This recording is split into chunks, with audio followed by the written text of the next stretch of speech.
Okay, lesson 9, Subject and Finite. Before you begin, here are the key words that you should understand for this lesson. And let me also say that this is one of the more difficult lessons in the course, so you may have to watch this video a few times. Take a look at this invented conversation. Speaker A says, "A koala eats half a kilogram of leaves each day." Speaker B says, "No, it doesn't eat that much. It eats less." "Does it? I heard it eats half a kilogram." Maybe some koalas do, but most of them don't. So look at the words that are underlined in this conversation. In the conversation, in the first line, the verb eats is a finite verb, and a koala is the subject. Now, if a clause has both a subject and a finite verb, its logic can be argued. As you can see in this conversation, the two speakers are arguing about the koala. So in the second line, Speaker B disagrees with Speaker A. Now, to make the negative form of the verb eat, Speaker B needs to draw out the finite part of the verb. The finite part of the verb is called the finite. The finite is marked for tense, past, present, and future, polarity, positive or negative, and agreement with the subject. And you can see a couple of examples in this table.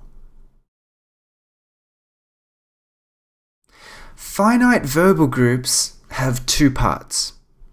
The finite is the part of the verbal group that allows for the negotiation of meaning and the argument. The rest of the verbal group is the predicator, which expresses the main action. Now, let's look at how the finite works together with the subject.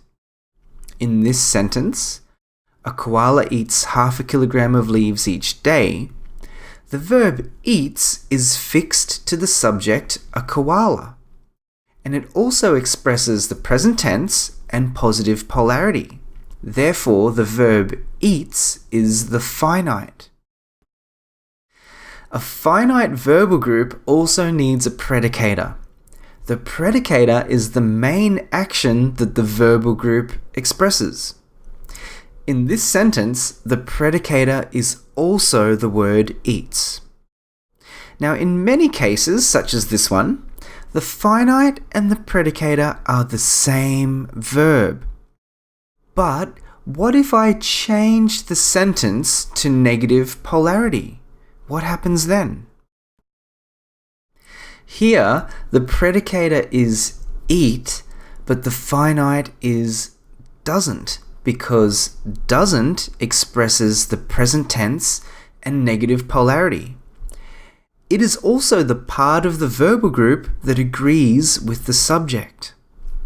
Now, the finite and predicator are separate verbs. Finite and predicator are also separate in question forms. And in question forms, the finite always goes before the subject. Okay, now I'll change the tense from present simple to present progressive and see how the finite is responsible for tense. Also, the finite can show the speaker's attitude through modal verbs. And modal verbs are always finites, as in this example, a koala should eat half a kilogram of leaves each day, or a koala must eat half a kilogram of leaves each day. Okay, so in this lesson, we have seen the importance of subject and finite in communication.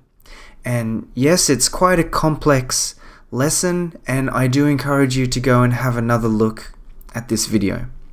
Now, in the next lesson, you'll see the difference between simple and complex sentences.